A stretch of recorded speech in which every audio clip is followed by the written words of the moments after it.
Well, my name's Jed Hill. I'm 37 years old.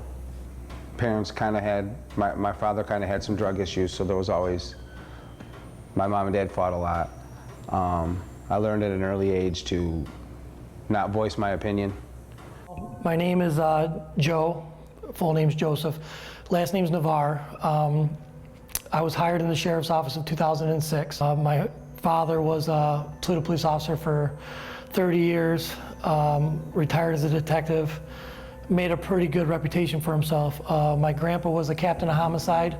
My uncle was a Toledo police chief. I forgot to mention my cousin's a prosecutor.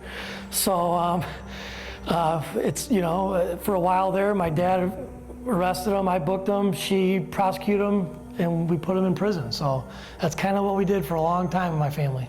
About 3 years after I got in the union, the 280 bridge project started here in Toledo, and that was a huge project.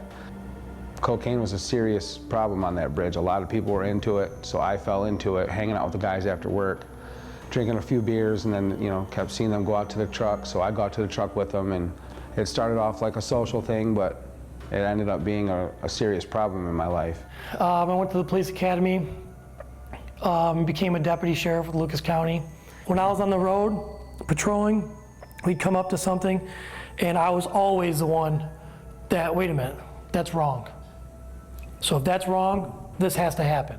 Oxycontins were about $30 a pill, and I was snorting about 3 of those a day. And so was my fiance, so I'm buying 6 of those a day. And that was really expensive. Cocaine was really expensive.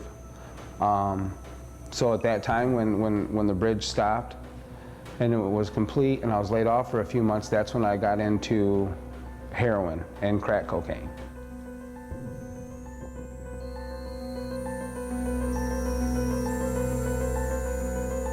So I went to my friend's house and told him I wanted a $20 bag of heroin, and he got it for me. And when he got it for me, he told me to be careful with it. Said, it's really good. I know you've been clean for a while.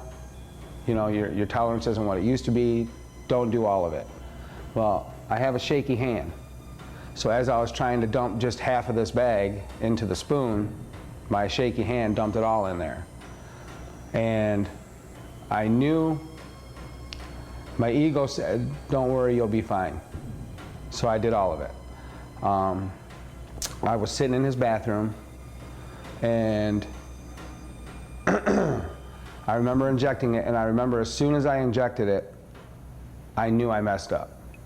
Like, I knew that I did too much as soon as I did it. I was sitting there, I remember my friend knocking on the bathroom door saying, are you still in there, are you okay? And I remember answering him, and then the next thing I know, I was awakened by like 6 paramedics and 2 police officers and my friend. So I went to the hospital. I was there for about 15 minutes, and in comes this guy. I responded to St. Vincent's ER, which is a very common hospital for us because it's in a pretty high prolific drug area. And he walked in, and he said, hi, I'm Joe Navarre. I'm here to talk. I'm from the DART unit. I'm here to talk to you about your overdose, this and that. And I looked up at him and I said, am I under arrest? Am I being charged with something? And he said, no, you're not. So I eased my mind a little bit. I gave him a little bit of time to explain what he was there for. And he started telling me he would offer me treatment. He could help me with my drug addiction. So I literally told him to get the F out of my room. I don't want anything you have to say. I don't want to hear any more you have to say. I'll sign whatever you need me to sign, and I need you to get out. It's something we hear on a daily basis. We know the chances of them calling the next day, very slim. In DART, so many times there's a but what. So you're telling me you're gonna help me. You're telling me you're not gonna charge me with anything. You're telling me that you're gonna find me a place to live and get me to detox and get me off the street. But what? What do you need from me? Because for so many years it was, yeah, all I need you to do is tell me who your drug dealer is, take me to his house, buy some dope, do all this. We don't do any of that. So when we meet people, it's like, you're a police officer and you don't need anything from me. And I tell them no. And I give them the mission statement. I tell them that the sheriff wants us to combat this addiction a different way.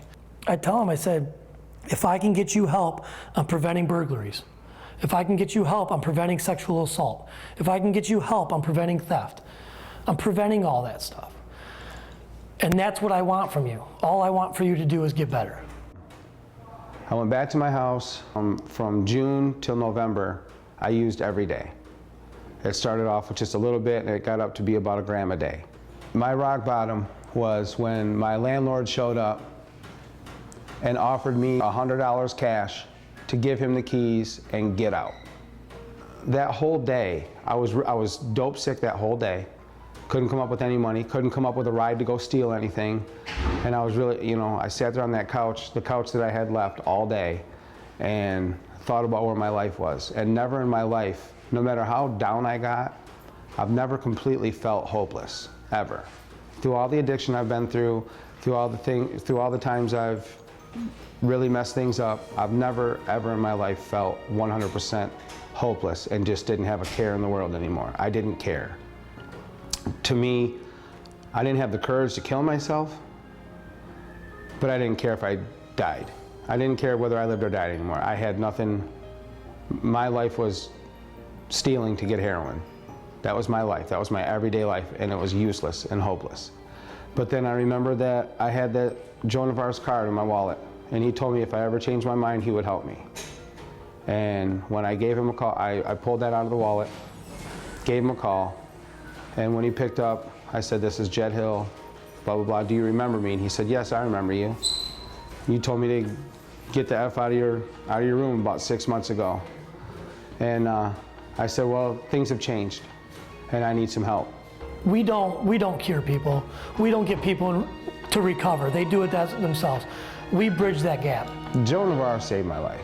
He really did. He didn't give up on me when I felt that everybody else did. I believe what the sheriff is doing here is not a year, half thing, 2-year thing. Every person in America knows what SWAT is. There's a real good chance in a decade everybody in America will know who DART is. There was a time in my life where I wanted nothing to do with anything police.